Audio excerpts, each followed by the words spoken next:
12시 많은 참여 바랍니다.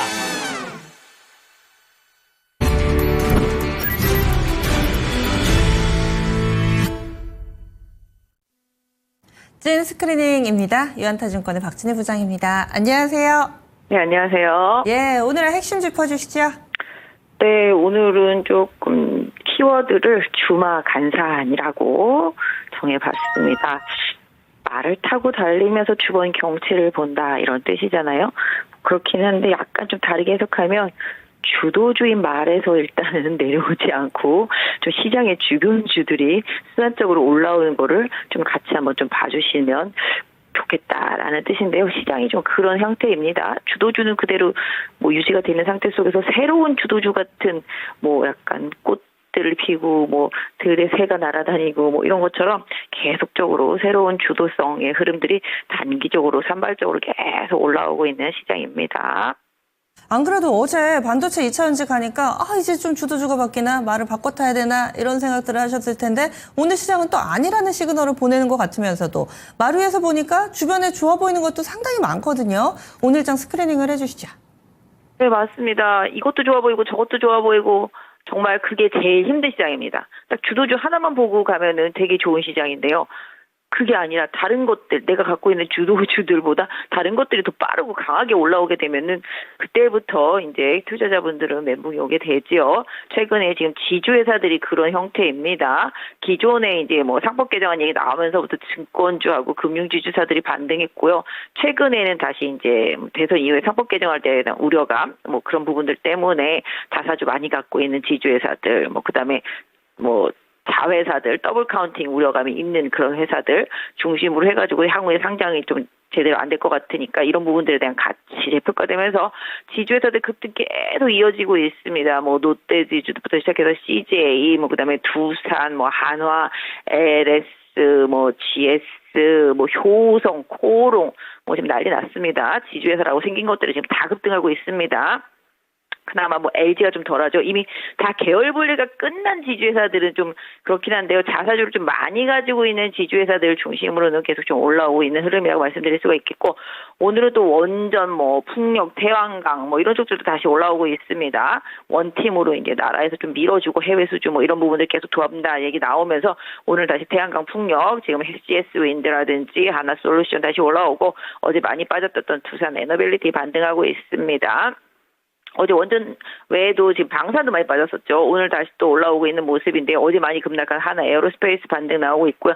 LIG 넥스와 현대 로템도 반등 나오고 있는 모습 보실 수가 있겠습니다. 바이오 섹터 주들은 지금 좀 살짝 눈치 보면서 약한 모습입니다. 알테오젠이랑 뭐 리가캠 정도 좀 올라와주는 모습 보실 수가 있겠고요. 며칠 전에 급등했었던 ABL도 좀 하락 이어지고 있고 비만 섹터 쪽, 뭐 인벤티지 랩 이런 쪽도 하락하고 있는 모습, 지아 이노베이션 이런 쪽들도 좀 하락하고 있는 모습입니다. 반도체 상승세에 지금 엔비디아 시간에 실적 발표하고 나서 강하게 출발했습니다만은 차익 실현 매물 나오면서 밀리는 양상 나타나고 있습니다. 결국 주도주가 다시 가니까 어제 잠깐 올랐던 쪽에서 또 밀리는 양상이 좀 나타나고 있다 말씀드릴 수가 있겠고 제약바이오 섹터 내에서는 지금 한미약품 조금 눈에 띄는 흐름이다. 오스코텍도 약간 좀 눈에 띄고 있는 흐름이다 좀 말씀드릴 수가 있겠고 지금 6월 2일 날 우크라이나에다가 이제 정전, 이제 휴전 뭐 협약 관련되어 있는 문서를 전달하겠다. 6월 2일 날. 그 얘기가 또 기사 나왔죠. 그러다 보니까 또 이제 갑자기 또 건설주들, 뭐 이런 기계주들, 전진건설 로봇이라든지, 그 다음에 건자재, 뭐 KCC도 뭐 지주회사로서 같이 가는 거지만, 그거, 그 다음에 최근에 철강주도 제가 한번 말씀드렸었는데, 원화병세 수혜주입니다. 철강주도 지금 올라가고 있고요. 기계업종도 지금 두산바켓, 진성 TC 등해서 지금 올라가는 모습 나타나고 있습니다. 건설주는 뭐 아시다시피 현대건설은 원전으로 좀 간다라고 좀 말씀드릴 수가 있겠고, 그 외 2차 전지주들은 지금 살짝 테슬라 하락과 함께 쉬어가는 모습이고 자동차도 강보합권에서 움직임 하이브가 조금 안 좋죠. 방시혁 의장의 상장 전에 약간 사기 혐의 이런 부분들 뉴스 나오면서 급락했었습니다만은 낙폭이 조금씩 제한되고 있는 모습 보실 수가 있겠습니다. 네. 그리고 또 오늘 개장 전에 나왔던 소식인데 미국의 연방법원이 트럼프 미국 대통령의 상호관세 부과와 관련해서 제동을 걸었다라는 소식입니다.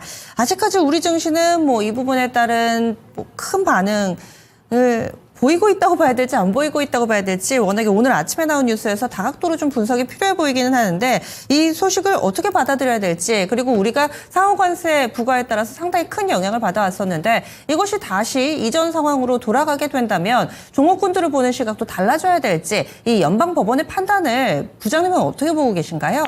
네, 맞습니다. 저도 아침에 이 뉴스를 보면서 이거 좀 큰 건데 라는 생각을 했었습니다. 사실 상호관세 부과 얘기 나오면서 2월 달에 고점 찍고 반도체 자동차는 정말 지금 뭐 표현이 좀 그렇긴 합니다만은 거의 진짜 폭망해 있습니다. 지금 미국도 마찬가지였었습니다. 미국은 많이 회복했죠. 일본도 마찬가지가 되고 우리나라도 마찬가지가 되고 반도체 섹터의 급락을 주도했던 부분이었었습니다. 근데 아직까지 뭐 다른 주도주들이 워낙 강하고 시장에 자금들이 이쪽으로 쏠려 있다 보니까 이 부분에 대해서 아직 신경을 좀 안 쓰고 있는 것 같습니다. 뭐 트럼프 쪽에서는 항소하겠다 뭐 이런 얘기가 나오고 있죠. 이제 일단 연방법원이 좀 제동을 걸었다라는 측면만 보더라도 일단 심리적으로 좀 부담에서는 살짝 벗어날 수 있는 상황이지만 그 부분이 확실하게 뭐 법원 판결 나오고 결과가 나오기까지는 또 시간이 좀 많이 걸린다 뭐 이런 부분들도 생각을 해보실 수 있겠습니다. 오히려 지금 눈에 다가와 있는 가까운 그런 부분에 더 시장이 집중을 하는 거죠. 뭐 그런 얘기 있지 않습니까? 법은 멀고 주먹은 가깝다. 이런 것처럼 임팩트가 더 강한 쪽들이 지금 시장을 지배하고 있다라고 말씀을 드리겠습니다. 그래서 지금 근데 어제 약간 느낌이 이제 2차 전지하고 반도체 올라오면서 기존 주도주 쪽으로 물량들이 갑자기 훅훅 쏟아지는 모습들이 좀 나타나지 않았습니까? 요 부분을 제가 뭐 미리 좀 경계감을 드리고자 한다라면은 최근에 주도주들이 올라올 때 중간중간에 급락 과정이 있었는데 이 급락 과정을 다 이겨내면서 지금 올라왔거든요. 그 과정 속에서 이제 개인 투자자분들은 학습 효과가 생겼습니다. 이거 빠질 때 사면 주도주 이거 무조건 먹는다. 뭐 이런 학습 효과가 생겼습니다. 빠져도 괜찮아. 다시 올라올 거야. 이런 학습 효과가 생겼습니다. 이게 어디서 어떻게 틀어질지는 제가 지금 미리 예측을 드리진 않겠습니다만은 이게 어느 순간 틀어지기 시작한 날이 있습니다. 분명히. 내가 생각해서 이 정도에서 샀는데 올라가야 되는데 안 올라가고 더 빠진다. 뭐 이런 느낌이 오는 날이 있습니다. 그때는 그 주도 섹터 조심하셔야 됩니다. 섹터가 무너지기 시작할 때 그런 현상들이 나타나고요. 그 뒤로는 제가 예전에도 말씀드린 대로 아무리 호재가 나와도 주가가 반응하지 않은 때가 있습니다. 그때는 진짜 그 주도 종목이 바뀔 수 있다는 생각으로 그때는 경계심을 갖고 보셔야 됩니다. 2차 전지도 예전에 그런 흐름을 타고 왔었습니다. 그렇기 때문에 고점 부분에서 항상 호재가 먹히지 않는 시점이 오면 그때는 그 주도주에서 내릴 준비를 분명히 하다라는 말씀을 좀 드리겠고 아까 말씀 주신 대로 그 상호관세 관련된 그 법안 아까 말씀드린 부분처럼 법은 좀 멀리 있다.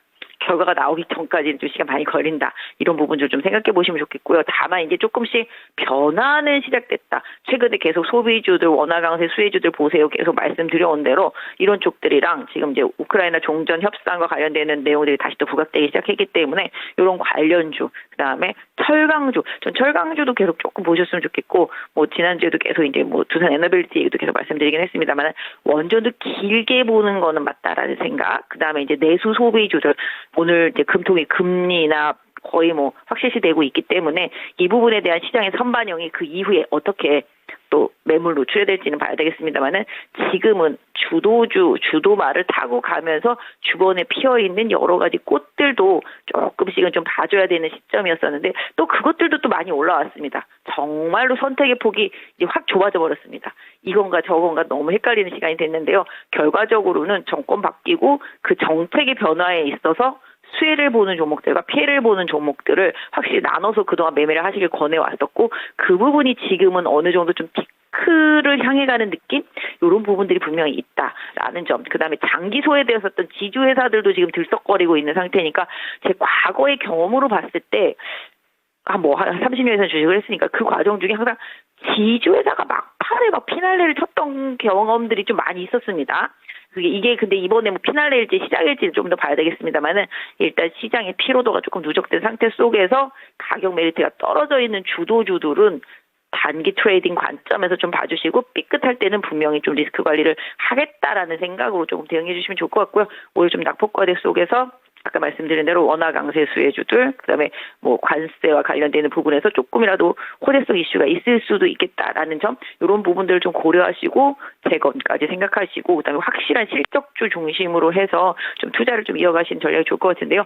기술적인 부분이 지금은 조금 더 타이트하게 적용되는 시장 대응이 좀 필요하겠다라고 말씀드리겠고, 지주회사들이 고점이 어디서 나타나는지 이 부분도 조금 체크해 주시면 좋겠는데요.